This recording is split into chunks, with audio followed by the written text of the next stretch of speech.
Historia hautzen gertatu zen, eta egiazkoa izan zen. Brunorentzat egun normal bat zen, baina etxera iristean Maria aurkitu zuen arropak tolastu.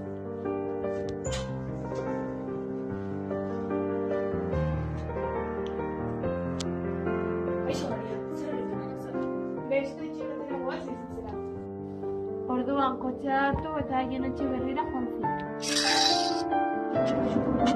Ara, uste du lagun bat aurkitu dudala. Kaixo, nire polizera dut, nola egiten zera zu? Tori, hemen zure gura dauka. Hugo nazkara bila! Barkatu, Barkatu! Ez dakit non dagoen eraika, uste dut galdu egin dela, lagunduko zenidakiari bilatzen. Bruno, non zaude? Bruno!